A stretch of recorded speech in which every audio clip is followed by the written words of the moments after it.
and welcome back. And once again, I'm not in the RV. I'm coming from my truck because the RV is in Indiana at the Brinkley Service Center getting our warranty work done. And I can't wait to tell you how that goes so we can know, does Brinkley service as good as people say it is? We'll find out shortly. I'll be bringing that to you. If you want to see that, make sure you subscribe.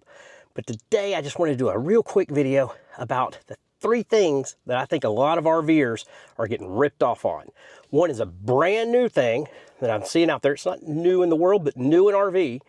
The other is, I'd say it's been out there for a while, ripoff. And the other is the oldest ripoff in the RV world, all based on my opinion. This is all my opinion. But let's start with number 1. Let's get right to it. I've been seeing tons of influencers pushing this new thing called Airlock. I believe that's what it's called, Airlock. And what it is it's actually an old thing, and that's the ionization, to put ionization to clean your air. There's something really important to know about that. All ionization is it's putting out a negative charge that then can have some molecules form together into bigger clumps, and maybe they sink down to the ground a little quicker, makes dust everywhere. And in theory, that can clean the air some. But the EPA has actually put out some information on this, and it's important to know that it doesn't do the things that they're claiming.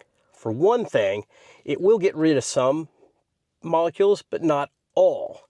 And it just basically makes them fall out more. It won't do near as good as just a normal, good filter. A filter is always better than ionization, or at least ionization alone, maybe in combination with a filter. 2, and my diesel's going to make some noise. 2, it does not get rid, according to the EPA, of odors and gases and smells. The EPA says that's just not a true claim. I'm going to count on the EPA. That's not my opinion. That's the EPA's opinion. And all these advertisements talk about how it cleans the smell, it makes the smell better. All the advertisement is about, oh, you won't smell a black tank, which, by the way, if you smell in your black tank, there's something else wrong. You should never smell that. You don't need anything to take care of that. That's just wrong. 2, it says it takes out other odors, etc. It shouldn't, according to the EPA. That's not how it works. The molecules that are in the gases that create odor are much smaller than those that are impacted by ionization. The other thing the EPA warns is that it can actually create ozone, and ozone can be a lung irritant. And that can, even in small amounts, can some people cause them respiratory issues. So the EPA actually warns against it for that reason, says just use a good filter. So for all those reasons, in my opinion, this whole new genre of let's install an airlock, I think it's called Airlock, or some sort of ionization on our RV air conditioner is probably a waste of your money, a waste of your time. Just wouldn't do it. I don't care who's out there hawking it. And there's a lot of people out there hawking it. The number 2, and I've kind of broken it in, that's the newest kid on the block. The other kid has been on the block for a while, is these third-party internet providers. You may remember the Nomad internet scandal. I joined the Nomad Facebook page for that back when that happened, just kind of watch. And to my surprise, all these years later, people are still on there complaining and falling for buying Nomad internet. And it's not just Nomad internet. A lot of these internet providers that sell you indirectly unlimited internet from other sources, such as maybe they're called travel Wi-Fi internet or something like that.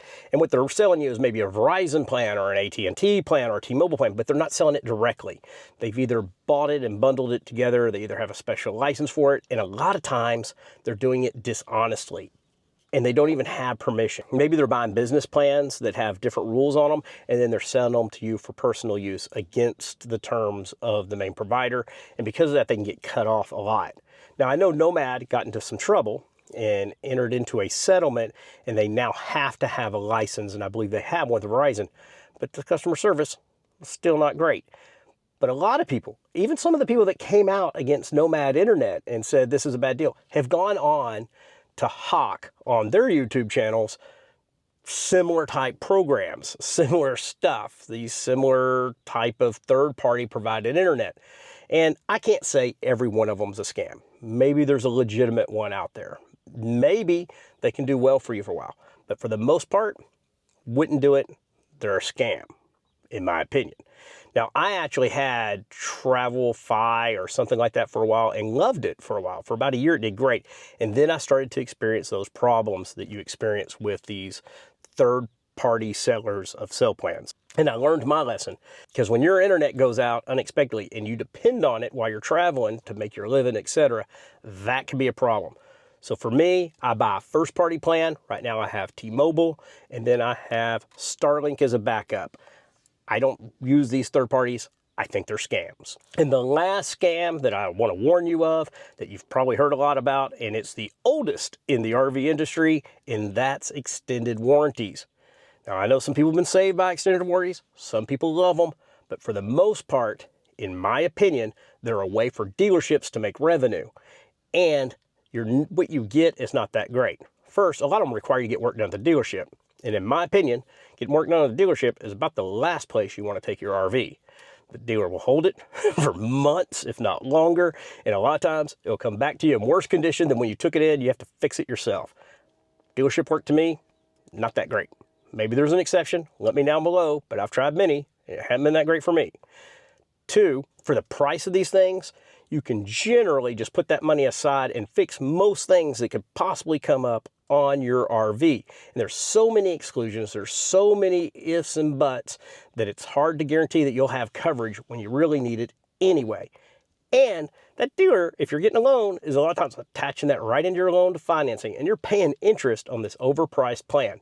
I really think dealership provided extended warranties are a ripoff.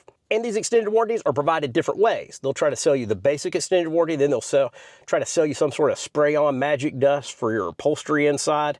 That's really a warranty that goes with it, and it doesn't cover anything hardly that could possibly happen anyway, and that magic dust does nothing or whatever they claim to spray. Or they'll do an outside one, and they'll put it on with a ceramic coating, which is really to sell the warranty that goes with it. You want to check with that. I did another video about ceramic coatings, which do have some benefits when applied appropriately, but I doubt you're getting that at the dealer. So go watch that video. I really think the warranties, however they package it, coming from the dealers, is the oldest scam. So that's the 3 scams I would avoid. The one that really got me to make this video today is I'm seeing all these ads on Facebook, on YouTube, on Instant Reel, on all the influencers on this Airlock or these other ionizing gadgetries that you can put in your air conditioner. And I just thought, let's get on here and make sure people aren't wasting their money. Don't buy that. Now, if you disagree with me, think I'm wrong, my opinion's off, glad to hear about it, just put it down below. Love to hear it. Hopefully, I'll have my RV back soon. So far, the Brinkley people have been wonderful. I'm going to call Monday, see what the status is. I can't wait to report back to you on how that goes. Thanks.